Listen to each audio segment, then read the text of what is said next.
Last time around, the final Buffalo Springfield album. We're going to go over that and what was going on with the band during this time here on Pop Goes the 60s.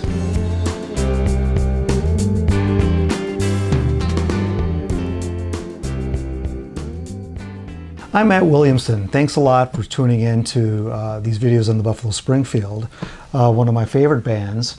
So we're going to talk about Last Time Around, the final album by the Springfield, and what was going on in early 1968 with the band at this time was that it was really falling apart. The album they completed in '67, Buffalo Springfield Again, was somewhat of a minor miracle that they completed that album. So they were holding it together by strings, and then in early 1968, in January, Bruce Palmer got busted again, and he was deported.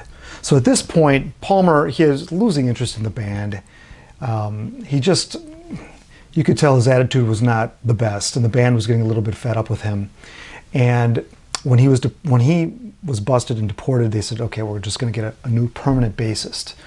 All the other guys prior to that filled in were not considered permanent guys. Jim Messina, who had done some engineering and production on the last album, was installed at this point as permanent bass guitar player.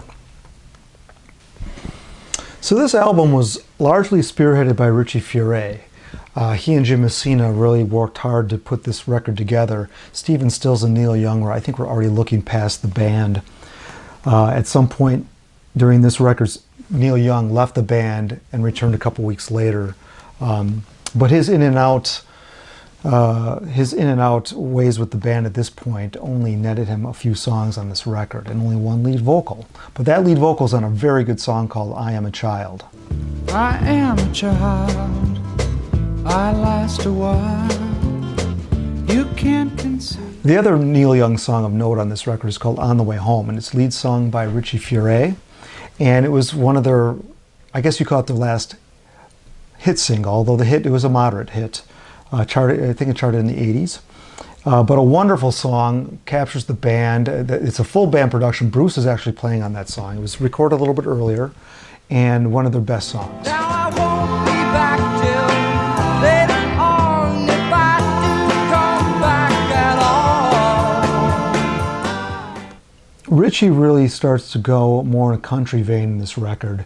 Kind Woman is a perfect example of that, and indicative of some of the music he'd do in his next band, Poco. Kind woman,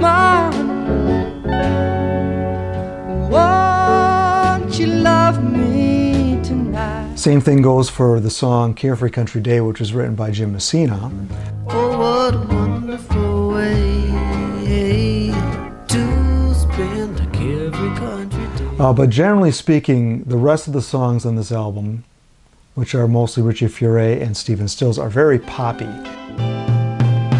Upside down on a merry-go-round now. Pretty girl, why not love me?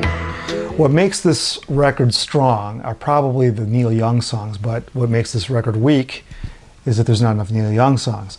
The Stephen Stills songs on this record, I think, are a little bit of a disappointment. Stephen Stills was trying to write a hit single, and the song Uno Mundo was released as a single and bombed. Uno mundo, somebody's dreaming. Uno mundo, fanciful scheming. Two of his best songs on here are good rockers. One is called Special Care.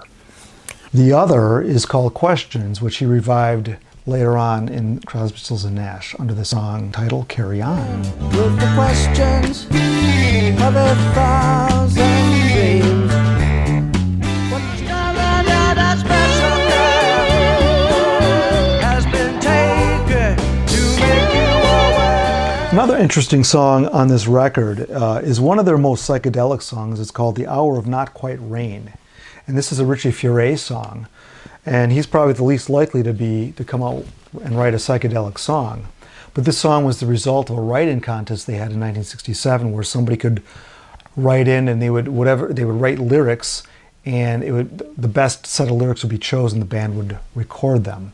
So that's what happened with that song, and Richie Furay got the chore of putting it to music.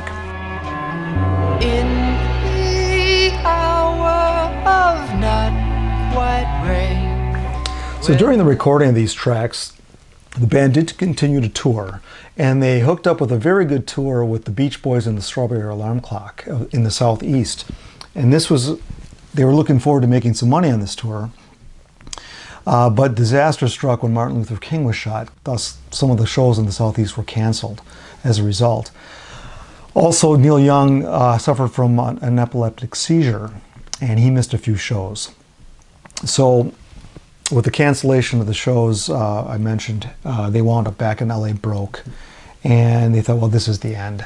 So what they did is they scheduled a few more concerts, and they knew these were going to be the last shows, although they did not announce that.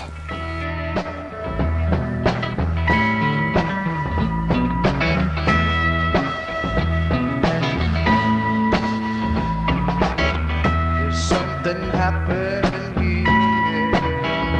What it is ain't exactly. If it's strange, I should change. I don't know. Why don't you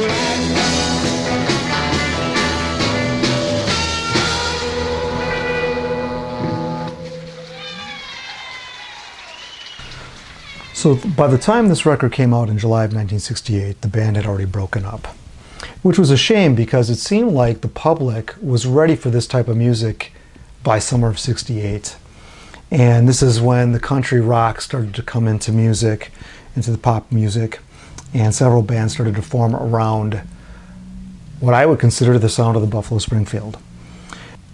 This album charted at number 42, so it charted well. And I think Atco, the record company, realized that even though the band had broken up, they wanted to recoup some loss on the band. And they released this the following year in 1969, a best of called Retrospective.